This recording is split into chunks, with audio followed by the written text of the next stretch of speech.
As you're taking your seats, I hope we're getting the land acknowledgement up there. As you know, I'm not going to read it to you, but please take a moment to read our land acknowledgement.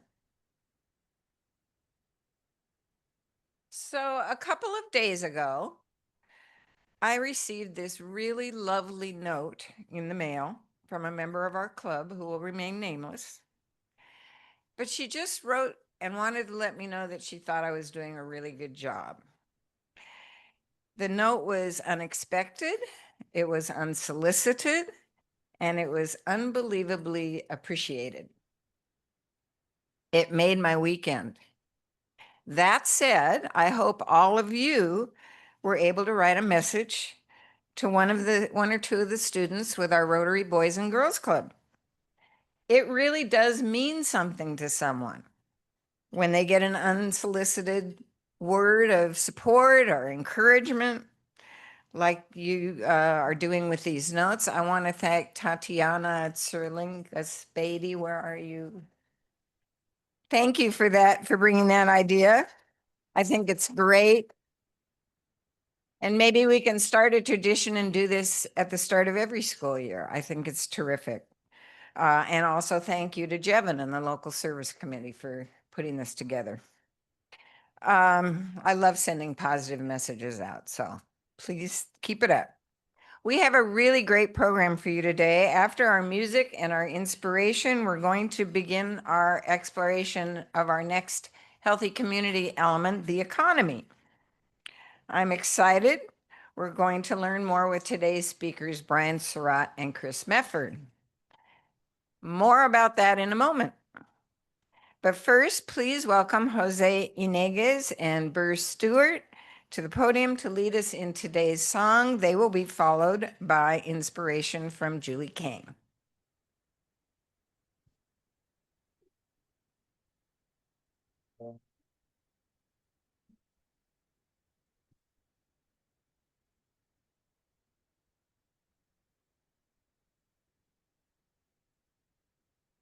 While the storm clouds gather far across the sea, let us swear allegiance to a land that's free.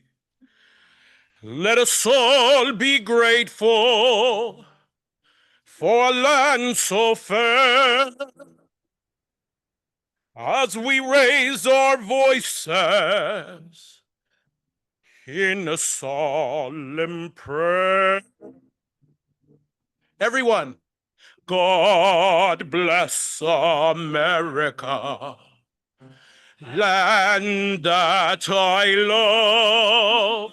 Stand beside her and guide her through the night with the light from above. From the mountains to the prairies, to the ocean, wideward form.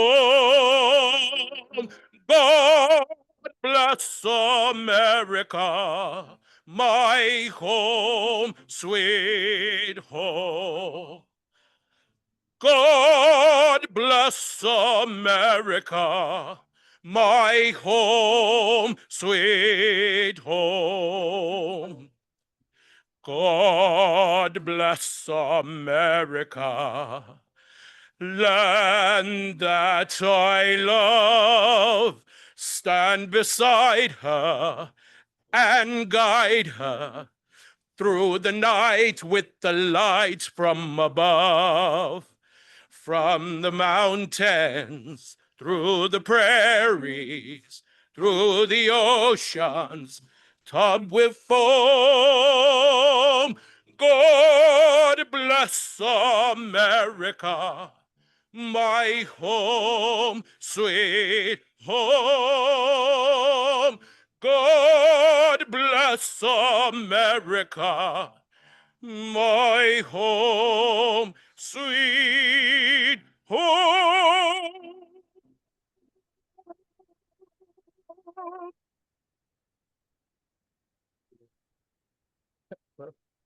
Thank you.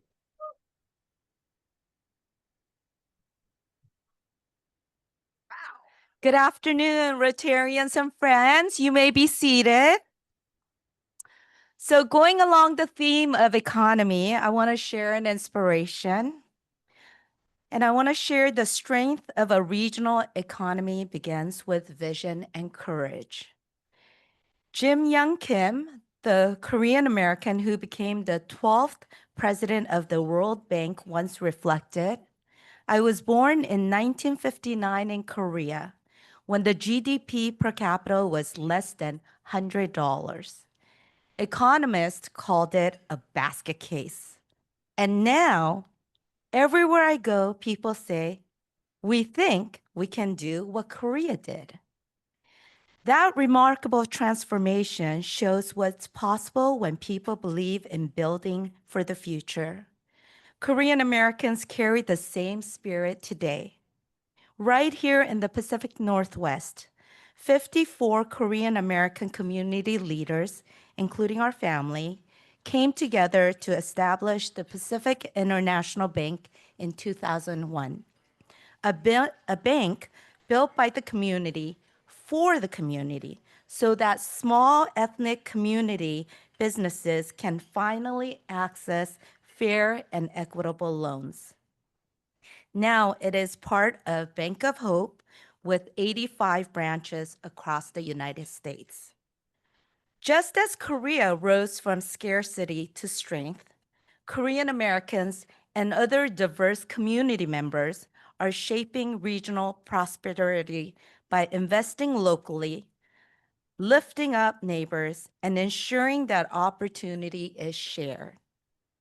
When we pool our determination and resources, we create more than financial capital.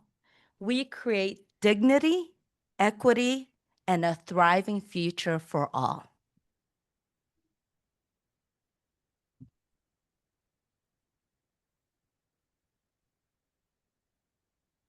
Thank you, Jose and Burr, for our song. I've never heard a voice like that. My goodness. Yeah, worth applauding.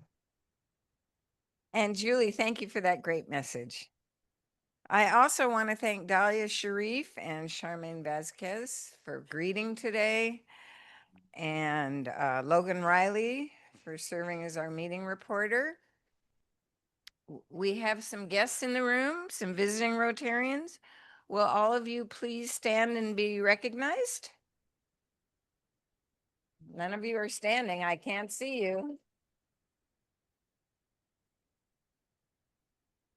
Thank you all for joining us. So if you're like many of us, when you hear the words Puget Sound regional economy, your eyes might kind of glaze over. You might not even be sure what that means. In fact, the Puget Sound regional economy is Washington State's largest economic driver. It's built on strong tech, aerospace, maritime/trade, healthcare, and retail industries. It's also a significant driver of the national economy, with major ports facilitating international trade and a large global population which contributes to our high quality of life here. To help us make sense of it all, Chris Mefford will help us look at new data and speak to what's happening in the global and national economy and what it means for us locally. And Brian Surratt will talk about our local leadership strengths and opportunities. But first, a brief introduction of both. Chris Mefford leads Community Attributes, Inc., which is a local urban planning and economics consulting firm, which he founded 20 years ago in 2005. The firm's work is located in Seattle and now has offices in both Denver and Memphis, where Chris now lives. Chris has led countless industry studies and strategies throughout Washington State and speaks often on Seattle's regional economy and growth trends. Brian Surratt is president and CEO of Greater Seattle Partners. He's leading regional efforts to drive inclusive economic growth and global competitiveness. Brian is one of those tri-sector athletes with more than 25 years of experience in public, private, and nonprofit leadership, where he has advanced transformative projects across our region in housing, life sciences, workforce development, and civic innovation. And because I can't resist saying this, they are both Leadership Tomorrow graduates. There's a few of you in the room. They both served on our curriculum committee. They both always got great reviews for their presentations. So please join me in welcoming Brian Surratt and Chris Mefford to the podium.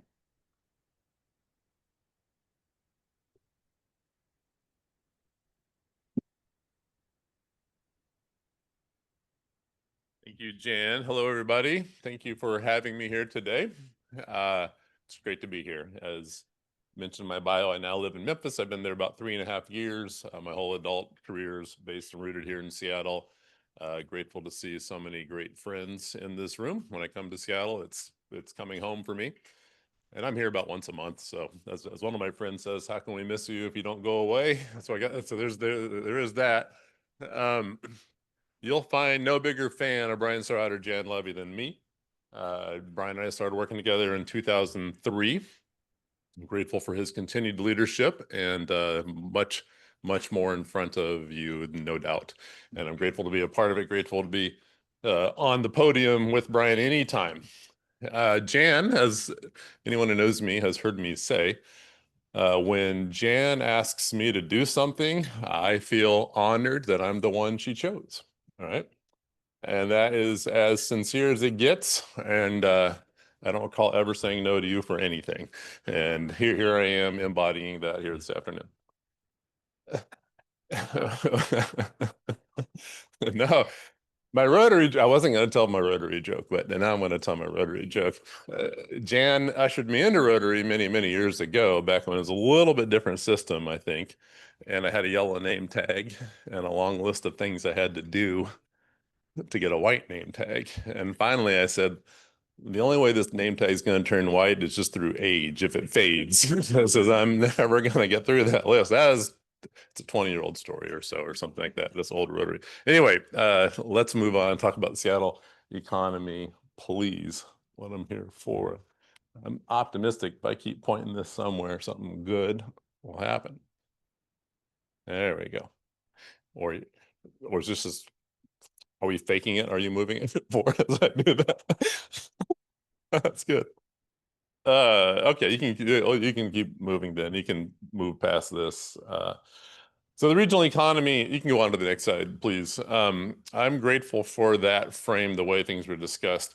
I believe data-defined regions and political jurisdictions, unfortunately, have something to do with it, but I'd rather see the transactions define what a region truly is. And the Central Puget Sound region is a term that's been around for a long time. I think Puget Sound Regional Council might be the first to really push it out there many years ago. It includes Kitsap, King, Pierce, and Snohomish counties. Oftentimes it's just King, Pierce, and Snohomish that are grouped together as the MSA, the Metropolitan Statistical Area. But if you look at commuter flows, which I think are the transactions that define an economic region, Kitsap's unequivocally a part of that. It's a smaller county, of course. Then you have Thurston, and you can expand up, and there's even all kinds of great data out there about a megalopolis that someday will chain Vancouver, BC, all the way down to San Francisco, all right? And we're part of this I-5 corridor. There's the Cascadia. There's a lot of different ways to talk about regions. When we talk about economic impacts on anything, geography matters a lot. You can't say the economic impact of something is without defining the geographic boundary that we're talking about. All right, so that's really important, and I appreciated the intro remarks on what is a regional economy. My eyes don't glaze over when we talk about regional economy. I could talk about it all day. So with that, I'll keep us moving. Several years ago with Jan Leadership Tomorrow, when I first got on the curriculum committee, the ask was, hey, when we hear the economy, some of us don't even know what we mean by that. Like we hear the news reports about the economy did this. What is the economy? So part of it's that geographic grounding of the area that we're talking about. Another part is just to understand what it is we mean. And that word transaction comes up a lot, right? And as you think about transactions and you think about values, how do those work together or not? How much do they need to link together? How much do we vote with our feet with transactions versus how much we are with the value? There's room for personal values in a conversation about economics, but sometimes the economy doesn't care much about your personal values, right? You're going to have those economic transactions that speak for themselves, whether it reflects your personal values or not. Here we are, right? And there's all kinds of Seattle-centric and global-centric examples of that we could entertain each other over thinking about. But a couple of good definitions. Economics is how we talk about scarce resources, how we make choices for scarce resources. The Wikipedia version is the realized social system, and that's that geographic and that transactional piece. This is the realized, it's as is. The scarcities, there's this really cool book out called Abundance right now, which is super fun, a good way to challenge our grounding in scarcity. And that's a great conversation too. If you're on the city council and you're making a budget choice, you know darn well what the word scarcity means, right? Because you've got a fixed period of time, you've got fixed resources that you're trying to allocate. And it's great to know that the world is abundant, and we ought to be able to feed everybody in this world. There are social barriers that keep that from happening. Abundance is real, but from week to week, month to month, day to day, scarcity is real too. And that's how the economy is shaped and defined. So we came up with this exercise of saying, all right, well, let's force ourselves to grapple with this. And this is it's a little bit of audience engagement here. I did it with Brian, with Leadership Tomorrow this last winter. We learned a couple things. Things are different in 2024 than they were in 2009, 2010 when we had this. So I had to tone down a little bit of the opening. I'll share that with you. So go ahead and click through this a little bit. We're just going to do a little hand raise exercise here. And it is designed to frustrate you a little bit, just to be clear, okay? I'm going to ask you to make false choices that aren't false, right? I'm going to let you live with that ambiguity, all right? Because I'm an economist, all right? We can do it. That's how we roll. So here's some ground rules for what we're going to do. Just a few exercises. Here, you have to choose. I'm going to give you two choices, and you have to choose which is the right choice. I'm going to define it very little more than that. You cannot ask for clarity, all right? And this is the edit that we made, Bindia. It used to say you cannot whine, right? And I'm told in 2025 that's more offensive than it was for this Gen X kid grew up in Iowa in the 70s, right? That was our daily mantra. So that's what we've edited up. And, and finally, you have to be prepared to explain why you're choosing what you've chosen, okay? So to make it more expeditious here, you're going to see a green choice and a white choice. If you believe in the green choice, raise your hand. If you don't raise your hand, I'm going to assume you believe in the white choice. Okay. It's easier than having a green card and a white card to make you choose. There's only 5 of them. We're going to see how we do. Okay. The first choice, please. You have your choice between paying off your credit card or save for retirement. All right. So you've got you can only choose one or the other. If you choose pay off your credit card, please raise your hand. All right. And Burr, why did you raise your hand so convincingly to pay off your credit card? Avoiding that interest will allow me to save for retirement. Very good. Is there anybody who didn't raise their hand that would like to justify your choice not to raise your hand? Anybody? No, please, sir. At a small business, you value cash flow. Yeah, right. That trumps credit card debt. Absolutely. I love it. Thank you. All right. This is how we roll. Okay, the next one, please. Would you rather pay a traffic toll or wait in traffic? If you'd rather pay the toll, please raise your hand. Would you mind, sir, the blue shirt, would you explain your choice? Oh, lots of blue shirts. I know. I shouldn't have said that, right? Blue name tag, blue shirt, sir. Yeah.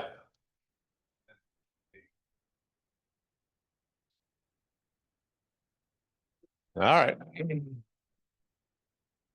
He tends to be impatient, so he wishes to avoid an accident by paying the toll. And I think impatience is a virtue, so I appreciate that. Thank you. Anyone who would choose wait in traffic over the pay the toll? Anybody? Sir, please.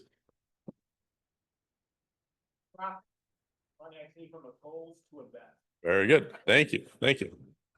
All right. They're going to get a little harder. All right. They're going to irritate you a little more as we go, just to warn you. All right, please. Next one. Ensure health care for everyone or invest in public education. There we go. Now we got the groans coming here. All right. First choice, ensure healthcare for everyone. Hands up if that's your choice. All right, we're a little more scattered, a little less homogenous there. David, you want to chime in on why you would choose that? My professional background in designing healthcare. Okay. But besides that, Escalation of commitment there, but that's good, right? Right. the result of seeing the misery of that system and the waste and how it malfunctions. Yeah. Okay, so the investment in health, yeah, is investment in health, the inefficiency, and with that investment, the ROI is high because the efficiency of everyone's lives for public health, right? And invest in public education, please, sir. It's fundamental to a healthy democracy. Fundamental to healthy democracy. All right, love these answers, sir. Go ahead, please.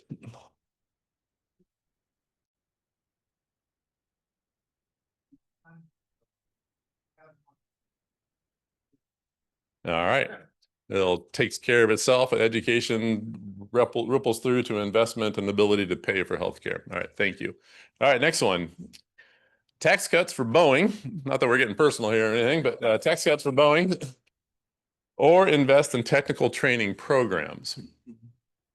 If you favor the tax cut for Boeing over investment for technical training programs, please raise your hands. 2, 3. Yeah, we're getting a little more skewed here. Please, sir, your hand came up first. The Boeing jobs need to pay technical training owners any good to repeat their job for people with. Very good. And who can advocate for invest in technical training programs over tax cuts for Boeing?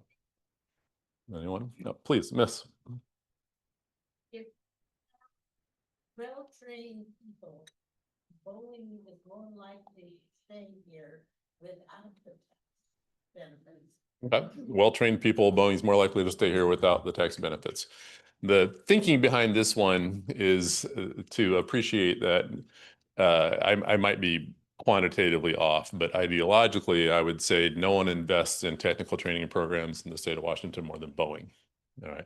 So many direct investment programs that they are part of, some of which fly under the radar, a lot of which are overt and out there. So just to elevate some of these challenges, right? Okay, the last one. This is the worst one, hardest one. What do I mean by that? Please. Distribute $70 million in tax revenue to 720 local arts, science, history, and heritage nonprofits versus distribute $70 million in housing subsidies to serve 50,000 low-income families. All right. So you're at the legislature, you say you've got $70 million, you're not allowed to split it up. You got 2 programs you're going to invest in, all or nothing. Which one's it going to be? If it's the top one, art, science, nonprofits, please raise your hand. Very good. Sir, in the back, please. Yeah. Healthy community being one that's engaged and connected. And the arts, science, history, nonprofits, they connect us. They make us a strong community, a strong city, therefore a strong region, strong state, so on. And investing in housing, the greatest solution to low-income families and housing is in cities, interestingly enough, like Detroit, New York, which have, very low-cost housing. slums, if I call them. So it's an analytic facing, trying to provide housing for low income. That's not the solution. We need to provide the income for low income. All right, thank you. And who wishes to advocate for the distribute 70 million for housing subsidies? Sir, please. Book abundance. Yeah. Earlier. Yeah. Housing is one of the pillars of a healthy society, along with energy, transportation, and healthcare. Yeah, very good. It's one of the pillars of society. If you don't have housing, you can't really engage fully as well. Well, again, as an economist, I can argue both sides of every one of these, right? And maybe to a fault where I need to have a stronger point of view every now and then, but these are very tough choices. And that's the point of the exercise, to get people to appreciate across an economy and across economics. All right, let me pick up the pace here so I can get out of the way for Brian, and we can keep the conversation going later on. So now I just have a handful of slides. It's hard to reduce it down just a few minutes because I've got several hours worth of content if we if the audience had that much coffee. But this is a framework that's very important to me. It came from my undergraduate macroeconomics class, and I use it in many of my talks. Without the bronze section off to the right, the foreign sector or trade, the economy you see there is a closed system, and therefore it cannot grow, it cannot expand. So the point of this, with all the wages trading forth with employees and business-to-business spending, quality of life improvements, innovation, it's all well and good, but it will not expand. There's only two ways a regional economy can grow. And one is through trade, whole notion of comparative advantages, as economists have advocated forever, and then importing capital, right? So you have to bring capital in to leverage, or you've got to gain from trade with people that do something better than we do, and vice versa, right? So without that trade, there's no growth. And it's the same true for the region as it is for the country. So we elevate that in terms of an awareness for economic theory, that we do need to trade with people outside of our, this is where this geography comes in, right? We got to know, well, what are we talking about? But it really applies to a broad range of geographies. And as one famous economist says, yeah, but it breaks down globally. Right? And so there's a flaw in the theory at some point, because if you look at the Earth as one giant society, well, who are we going to trade with, right? So there is a limit to that thinking, but for cities and regions and countries, I think it holds up well. Next slide, please. All right, just some data. These are terrible times to be giving economic talks, because any hour, any tweet, the whole world can turn on its ear, right? And I haven't looked at my phone since I walked in the room, so who knows? I think some of this still holds. But we generally turn to global economic organizations to get a handle on what their outlook is. And in spite of all the pain and up and down and the uncertainty, they have a tenuous claim of continued growth on a global basis. These were updated last winter. They haven't changed them much. I think they've been waiting to see how the trade wars and the tariffs will all play out. And we're starting to see some data in that regard just now, but it's only recently that we're starting to see some of the repercussions of that. Next slide, please. We did some work years ago, which is held up, and maybe you've seen this number around, but we estimated that 40% of all jobs in the state of Washington are tied to trade. Some that export directly, and if you run those industries through industry multiplier effects, you add it up to say, well, 40% of jobs in the state of Washington are tied to trade. And if all the tariffs in play right now averaged out to be 20%, and we just make some really rough assumptions, let's say half of those are able to find substitutes and replace those markets, then you're still at 150,000 jobs in the state of Washington that are affected. This is really back of the envelope type stuff, to be clear, in terms of how we're illustrating it, but we're trying to illustrate what the significance of trade is in any disruption to those policies, what it might mean to Washington state. Next slide, please. Export state of Washington, sorry, the fonts didn't come across very well there. Aerospace is the light purple piece at the bottom, and it's stacked up. These are all commodities that are physical commodities and shipped outward, that origins are in Washington State. So the ports are super important for lots of other reasons of some of the pass-through commodities, and that's an important function to itself. The ports work are as important to the United States as they are to Seattle, Tacoma, the state of Washington. But these are the exports that grow the statewide economy. They're the things that originate in the state of Washington. Aerospace, surprise, the Boeing jets are super high priced, right? High in value. So they're going to dominate an understanding of what's happening.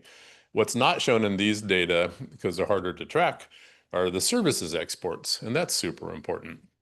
International students at the University of Washington, we are exporting education to other countries when they send their students here for an education, as an example. That's an example of a service export. Microsoft, Amazon, a lot of their work goes international, and those are services or the facilitation of trade. These aren't things that show up in the container, right? Amazon's facilitating it. They're not the ones originating the products in most cases. And so it's been climbing back, right? We do think it's going to be up in 2025, the way the data have come so far, but a super volatile month to month, and we'll see where it goes. Next slide, please. Here's where all the aerospace goes. I'm going to pick up the pace here a little bit. You can see how important different countries are. This goes over a 5-year annual average any one given year. A lot of exports, a lot of plane sales to one country or the other can change those data. Next slide, please. And for non-aerospace, we like to pull that out for a different understanding. Some of the countries are the same, some of them are different. I like to highlight the North American trade partners in Canada and Mexico. Sometimes we'll look right past them in terms of understanding what exports look like, but they're super important as well. Next slide, please. For jobs, 2025 is off to a rough start, and it's surprising to me. I've given 2 talks in the past couple of months, and these data have been updated month by month. And the first time I gave this slide, which was in July with Association of Washington Cities Conference, that 2025 number was way in the red. And it's only the third time since 2008 that we've started off year to date with job losses as a whole in the state of Washington, right? That's a bell that's rung. And every month, the thing with data, with economic data, it gets revised, right? And that's okay. We want to revise it because new information comes in. Don't fire the head of Bureau of Labor Statistics just because the data changed, right? Those sorts of things. The data do change, and we want to have the best information we have, even as more information comes in. So this number might change a little bit up or down, but so far, year to date, it's a rougher year for Washington jobs, and I think most people have been tracking. Next slide, please. This is, believe it or not, this is my AI slide. If you look at gross domestic product or gross regional product, or regional version of this over time, it takes fewer and fewer jobs to produce the same amount of output, right? Labor efficiencies, new innovations and technologies. It's always been that way, okay? And this goes back to 2001, and you can see across all 3 geographies this continued increase in productivity with jobs as the per unit input, all right? I view AI in the same vein. It will continue to do so. Maybe it'll be a little bit steeper here and there. Maybe it'll be up and down here and there. But my take on this is don't panic about AI for the job repercussions. There are going to be new jobs that come with it. There's going to be a bunch of ups and downs to kind of sort through it. But we've had these labor gains over time, and we continue to do so, right? That might be all I know about AI right there, to be clear. I'm no expert. I mentioned earlier, importing capital is an important thing. This region has the benefit of importing human capital on a regular basis. We also have a very diverse economy that shows up in this slide. The yellow line are the jobs. 60s, 70s, 80s, and into early 90s, this region rose and fell with the aerospace industry.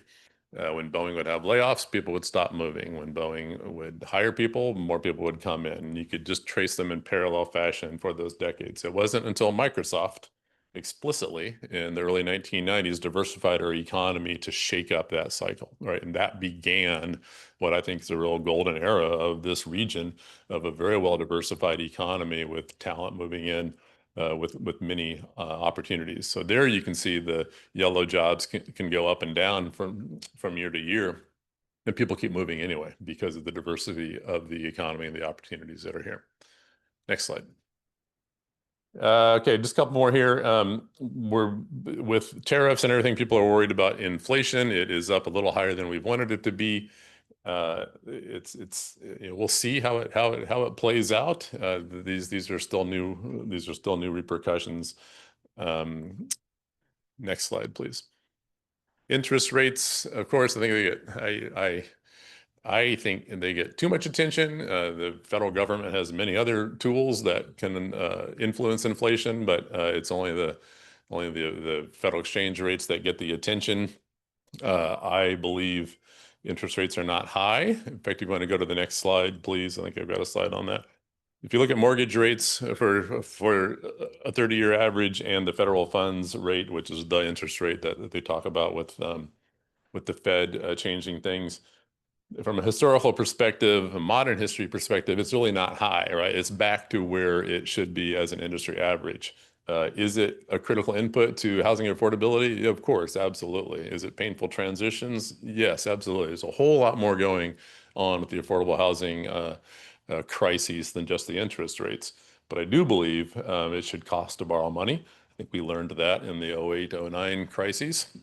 And I do believe consistency is a virtue for these structures. So if it was me, apologies to all the real estate agents in the room, but as me, I'd say leave them right where they are for as long as you possibly can, and wait till times are really hard if you need to have a lever to pull. So we'll see where it goes.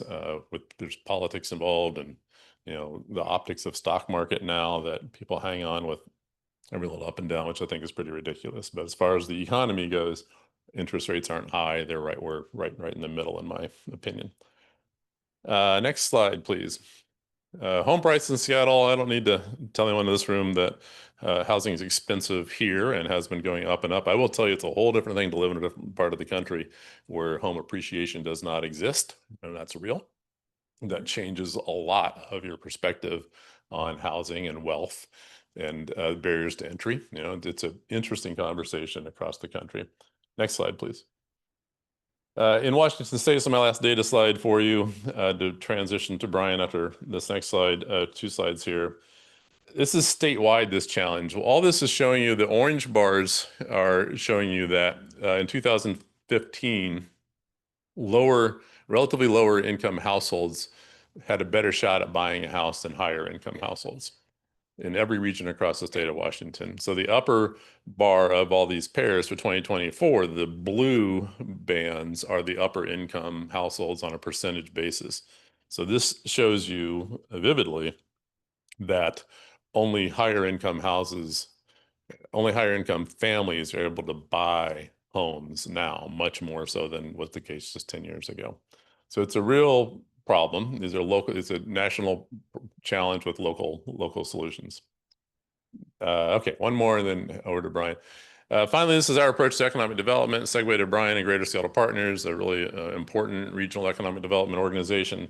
We believe the way you do this is to be a great community first and foremost. Take care of what you got. The elements of a healthy community are right there on the bottom pyramid. I've structured my company around that ideology from the Seattle Foundation originally. Second, work with what you got. That's your highest odds bet for economic growth. And then by all means, not necessarily chronologically, but to go after what you want. Be clear about which industries make sense, go after family wage jobs and everything else. So that's our how-to slide to cover it all. With that, I'll thank you for your attention, and over to my friend Brian.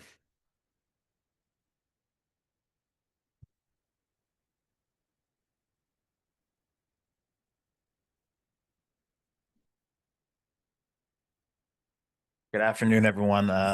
Brian Surratt. I like this slide, and we'll keep this up because I don't have any slides, and this is a good one. So, I'll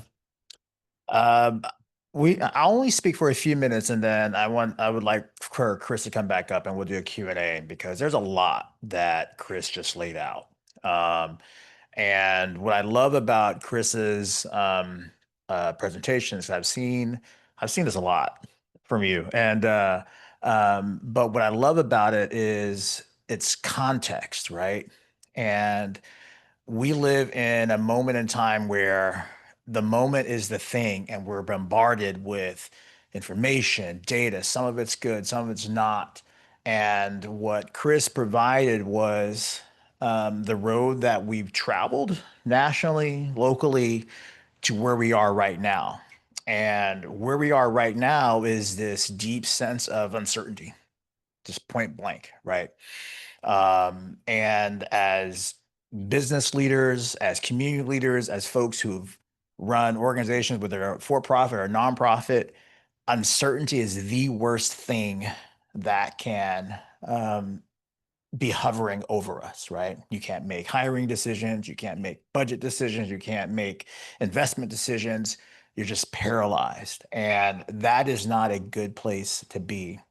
And in my organization, Greater Seattle Partners, we were formed about 5 years ago, 6 years ago, with the expressed intention of asking the question: can this region be more thoughtful, be more intentional about its economic future, right?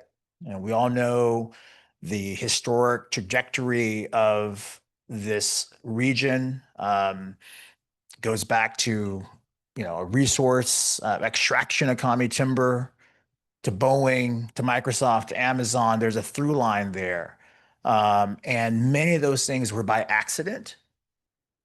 The fact that Bill Boeing decided to build planes here, that World War II happened, that we had massive federal investment, that Bill Gates happened to be born here and tinker around computer science department at the University of Washington, that Jeff Bezos decided to move here and set up his online bookstore.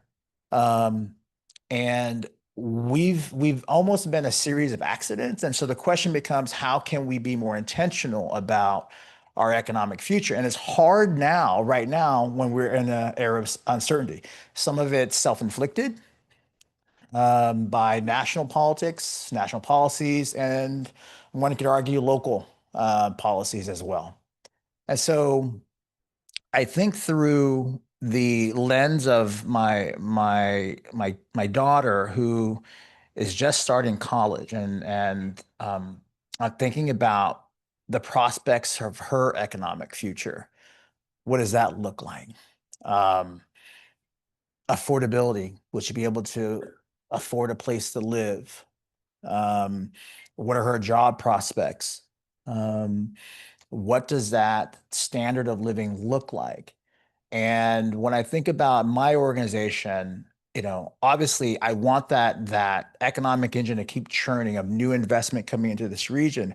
But what type of investment and what type of community do we want to have? And so the unique traits about our region is that we've got diversified economy, that we sit on the edge of the Pacific, and so we're interfacing with Asia, and so we're having all these things happening to us, and that's put a lot of pressure. On one hand, it set us up. It set us up for a long-term success because we have that diversified economy, but we've kind of taken it for granted. Um, this past legislative session, for those of you who pay attention to politics, we've had a lot of debate about who pays, for the services that government needs to provide for its citizenry. The question of taxes and regulatory reform loom. And again, it gets to the question of who do we want to be as a community, the choices that we have to ask and make of ourselves. How are we going to fund the services? How are we going to support this engine going forward? And what I love about the exercise that Chris had about the choices, the false choices, that I feel like we're in the middle of that right now as a community, where we see the rise of Amazon over the last 20, 30 years, in many ways, in my opinion, helped save this economy during the Great Recession, but also put a lot of pressure on government leaders to keep pace, with affordability, keep pace with infrastructure. Um, and we've kind of hit that tipping point where we're asking ourselves, who are we? And I tell my friends and it's getting a little political. My friends who are on, without kind of labels, but kind of the activist left, um, you know, where the services and the policies that you're advocating for, how do we fund them? How do we fund them at that most fundamental level, right? And that is, and it's not an esoteric question, right? And so, the days of Seattle as this sleepy, mid-size sleeping village that happened to have this big airplane manufacturer, those days are gone. And we can't go back to that. We are a global place. We have literally the world coming to us next summer. Billions of eyes are going to be watching for many the first time what's happening in this region. Amazon is here, Microsoft is here, massive amounts of capital is here and is coming here.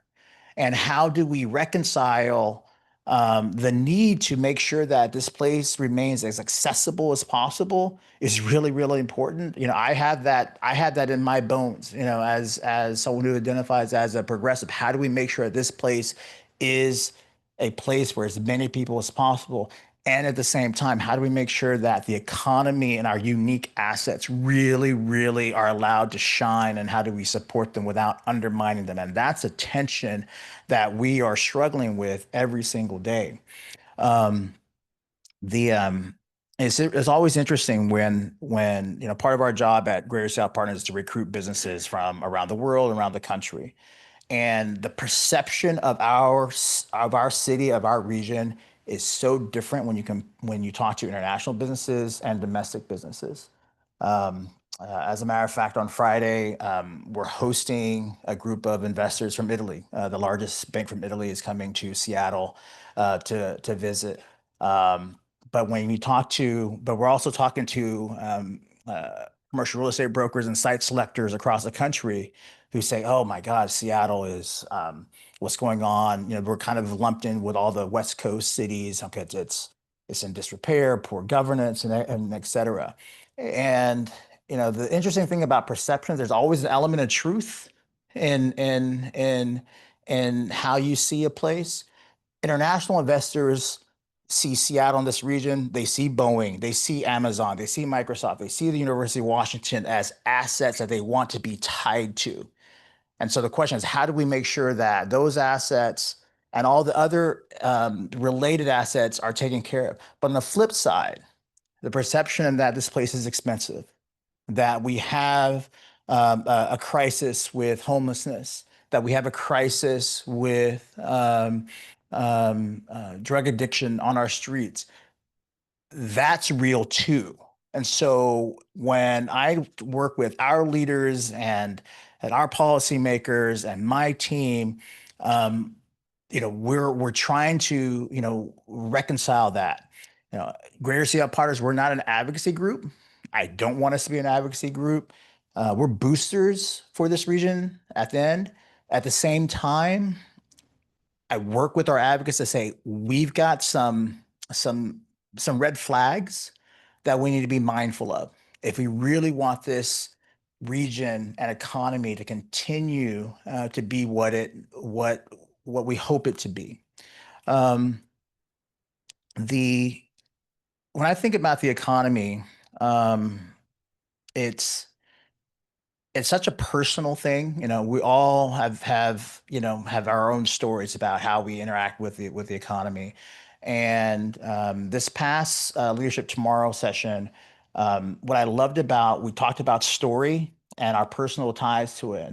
And Julie, you mentioned the bank that the Korean American folks established here. My mother's Korean, and she was a serial entrepreneur, and her community cobbled together funds to pass along to others who needed funds to start whatever they needed to start. And what I don't want is my daughter, your children, your whoever in your family to feel like they're a cog in the machine. And so that is as we think about this economy, I also challenge our business leaders that capital and growth is really, really important, but people still matter.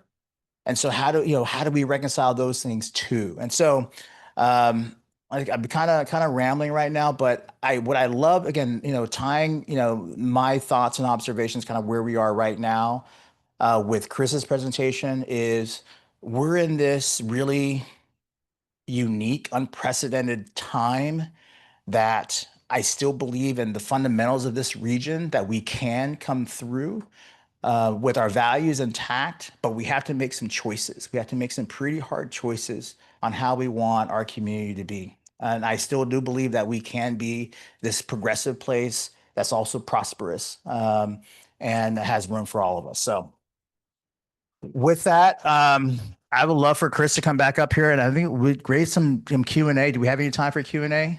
No? Okay, we're out of time. All right, sorry. Well, thank you all. Bye.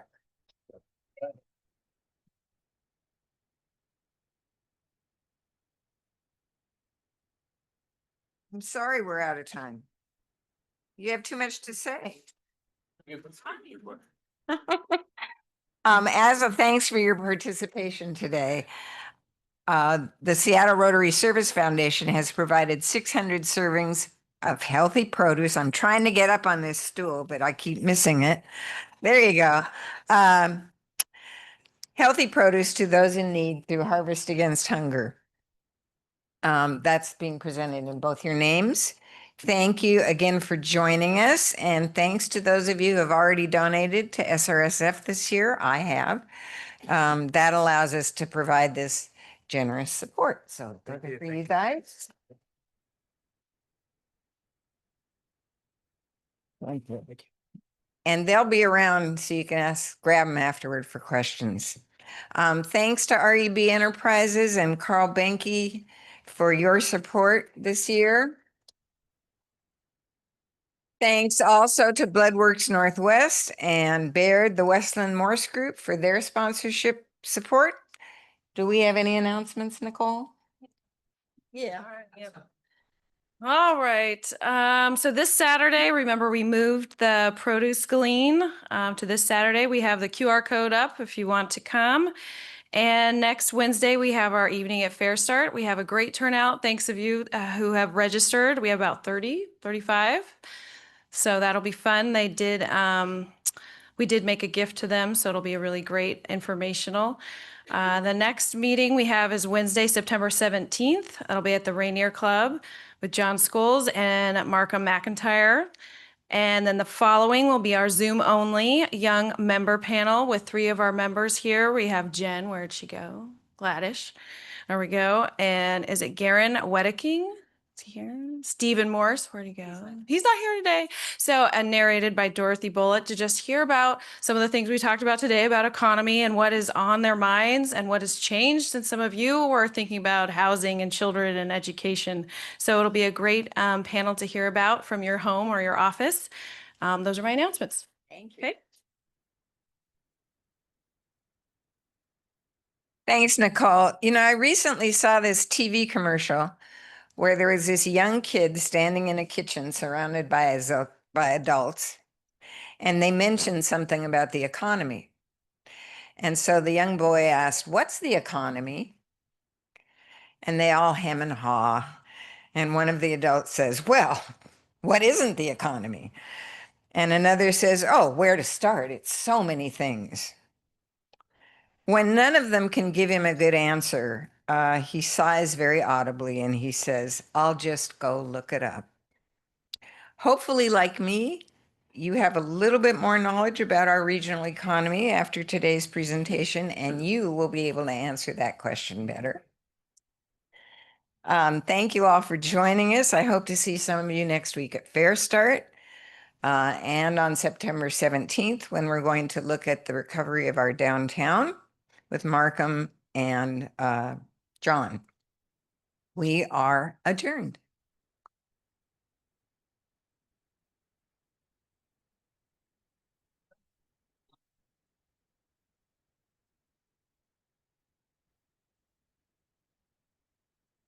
Okay.